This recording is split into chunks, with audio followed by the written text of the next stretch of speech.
On everyone, this is Lucas Ross Sports, Lucas Ross your commentator, and it's time for another conference standings / conference championship predictions for the upcoming 2022 season.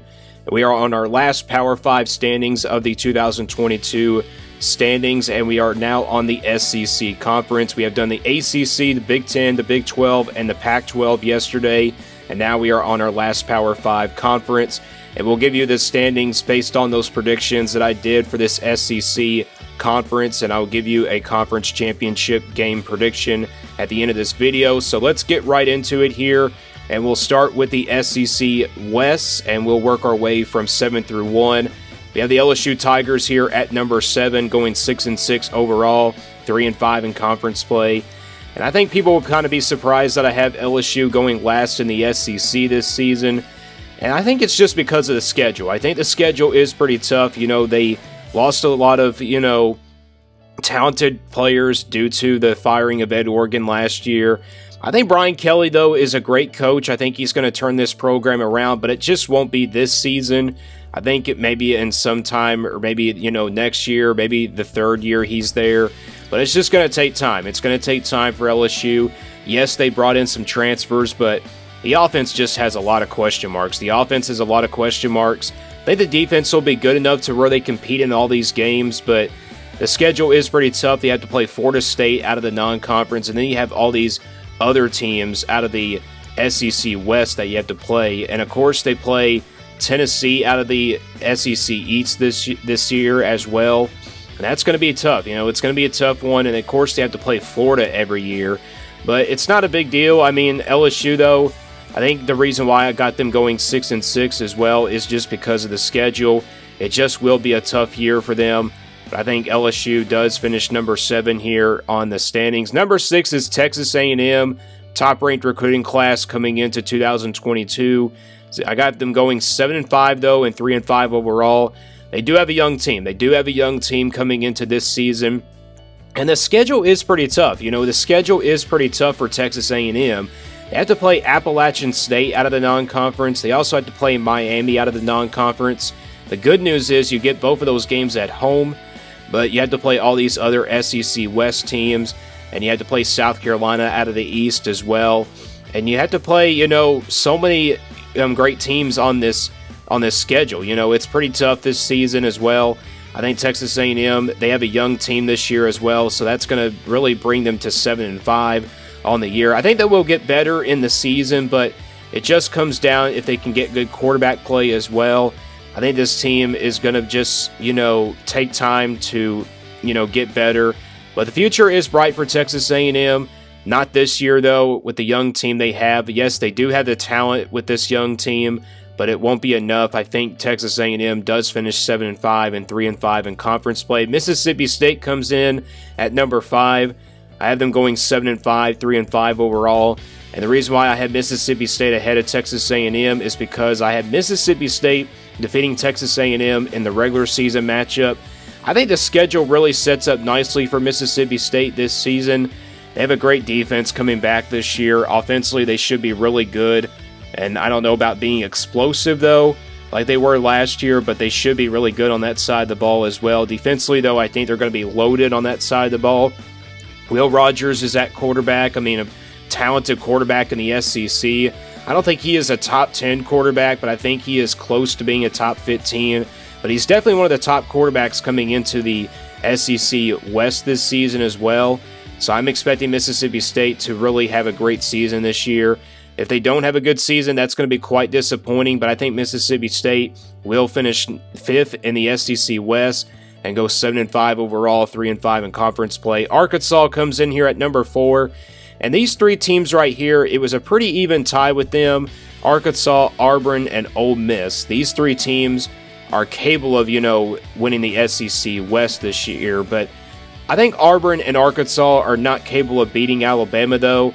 I know the Arkansas game against Alabama is at home, but I just don't see Arkansas beating Alabama this year.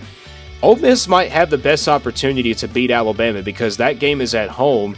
But all these 3 teams, I have Arkansas going 8-4, Auburn 8-4, and Ole Miss 8-4. So I have them finishing with 4 wins in the conference and 4 losses in the conference as well. But these three teams are pretty even. But there's been some off-the-field issues at Auburn. I'll get to them in just a minute. But Arkansas, I have them finishing 4th place, 8-4 in 8-4 in the regular season, 4-4 in conference play. Auburn, though, a lot of off-the-field issues there, but I think they can have a great year. 8-4, 4-4 in conference play. And then Ole Miss comes in here at 8-4. You look at their schedule, they have to play Georgia Tech out of the non-conference. And I also forgot to mention that Auburn plays Penn State out of the non-conference. That's going to be pretty tough. So Auburn has the toughest schedule in all of college football as well. But Ole Miss is a team that, you know, is going to lose a lot on the offensive side of the ball, but it's Lane Kiffin. I think he can rebuild there. And I think Ole Miss finishes 2nd this year in the SEC West. And then Alabama comes in here at number 1, obviously 12-0, 8-0 in conference play. I don't think anybody can beat this Alabama team. I think the only best team that has a shot to beat them in the SEC West is, of course, Ole Miss. I mean, Arkansas could surprise a little bit, though. I mean, they could surprise a little bit. And I think with Alabama, I think another team that can try to beat them is Tennessee. You know, I think with those high-powered offensive teams, I think they can really compete against Alabama. And the bad news is they had to play both of them on the road. So Alabama, you know, their schedule is, you know, not as tough as it was, you know, from last year. But they have to play Texas out of the non-conference as well. So the schedule can be a little bit tough, but it's Alabama. I think they can handle business this year and going back to the SEC championship. So I got Alabama. And Bryce Young coming back at quarterback is going to be the difference as well. He's definitely a top candidate as well for the Heisman once again this season. We go to the SEC East now, and this division is pretty wide open right here. Not for first place, but, you know, for 2nd or 3rd place. We start from number 7, though, and that's Vanderbilt here at 3-9 overall, 0-8 in conference play. Not really high on the Condors this season. I think this team is, you know, is really good. You know, the talent, the production they have coming back is good, but overall the, you know, production or the talent is not there for Vanderbilt at all. I got them going 3-9, and they have to play Wake Forest out of the non-conference. That's going to be pretty tough, and you never know. They could lose their first non-conference game to Hawaii. They're only a 6-point favorite in that game. If Vanderbilt has a disappointing season, you might want to look at, you know, at their coach, you know, to be on the hot seat next year. Vanderbilt just hasn't been that good of a program in the last few years. So I have them going 3-9, 0-8 in conference play. Missouri at 5-7 overall, number 6 on this standings list. Missouri, I think, is going to take a step back this year. And I think Eli Drinkwitz is a good coach, but overall the talent has just not been there for Missouri ever since he's gotten there. But, you know, Missouri, I think they go 5-7 this year, 1-7 overall. I'm not going to say they're going to be a terrible team or anything like that. They're just going to take a step back this season after going to a bowl game last year. They had to play Kansas State out of the non-conference, and that's going to be pretty tough. So, I mean, it's going to be a tough season for Missouri. I mean, the schedule really is pretty tough there. Hard to predict for their record what will be, but I think they can possibly go 6-6. But 5-7 is my prediction for Missouri. Kentucky comes in at number 5, and Kentucky, I got them going 8-4 this season, 4-4 in conference play. And the reason why I have Kentucky behind Florida is because I have Florida winning the regular season matchup. Kentucky, though, a lot of people are pretty hyped for this team. They're ranked in the top 25 right now, and I think Kentucky will be a great team this season.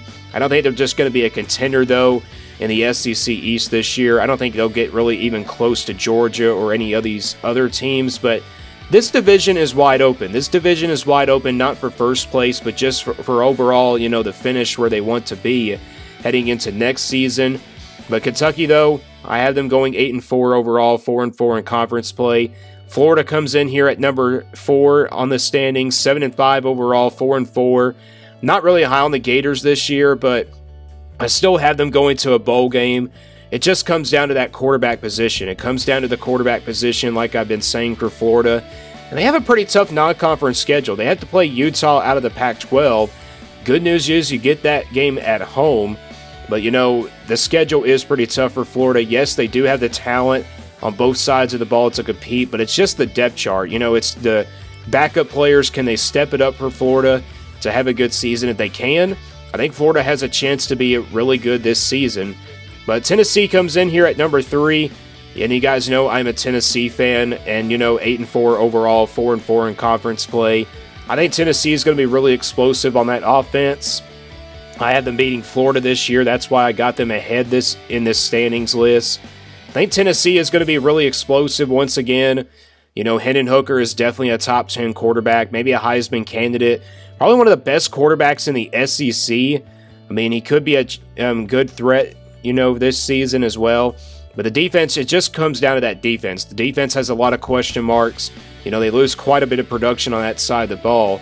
If Tennessee's defense can, step it up for the offense, Tennessee has a chance to be a really good team this season, and they have a chance to have a good season this season with Josh Heupel as their second-year head coach.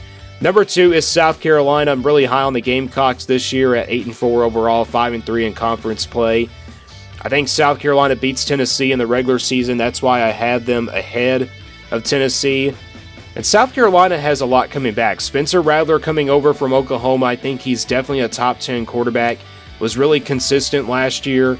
I know he was pulled from Oklahoma off the bench. I think he was on the bench, but South Carolina, I think, has a chance to be a good team this season. I think they have a chance to really compete with all these teams in the SEC this year. And, the production they have coming back is really good. The production they have coming back is going to be really good. And I think South Carolina has what it takes to maybe win out some games. But the non-conference schedule, they have to still play Clemson. They have to play, of course, Arkansas out of the West this year. That is going to be tough. But I think South Carolina will have a great season this year. Then Georgia comes in here at number 1. I don't really see any of these teams beating Georgia. The only teams I think can beat Georgia this year out of the SEC East is probably, Kentucky, maybe Florida, but Tennessee I think can have a shot as well. But these teams right here, I don't really see anybody beating Georgia this year. Yes, Georgia does have to play Oregon out of the non-conference. That will be a tough one, but I don't think I see anybody beating Georgia this season as well. But 12-0 in the regular season, 8-0 in conference play. This production of the offense is pretty good. Stetson Bennett is a winning quarterback. I don't know why people are kind of disrespecting him. I think he's a great quarterback, and I think he's going to do great things for this Georgia team. And I got Georgia going undefeated this year. We go to the SEC championship game now, and this is going to be a good one. This is going to be a big game here. Alabama versus Georgia. Rematch from last year. We know Alabama owned Georgia last year in the SEC championship, and Georgia was not ready to play, and then Georgia owned Alabama in the NCAA championship. I think Alabama just wasn't ready to play in that game. Yes, defensively, both teams are really good. I think this is kind of similar to last year. Alabama pulls away probably in the second half. I think Georgia competes in this game, but I think this is a race for the college football playoff as well, but I got Alabama. I think they're going to win the SEC championship and win it all again this season. Once again, just because of the talent they have coming back. I mean, Bryce Young is back at quarterback, so you got to give him credit there. And I think Alabama does win it all this year in the SEC championship. So I'm going to go with Alabama to win it. And that concludes my Power 5 standings for this week. We will have the top 25 video this Sunday coming up. Stay tuned for that video. And that concludes all of the Power 5 standings and the conference championship. And we'll try to come up with more video topics next week here on the channel. So stay tuned here for more on Lucas Ross Sports.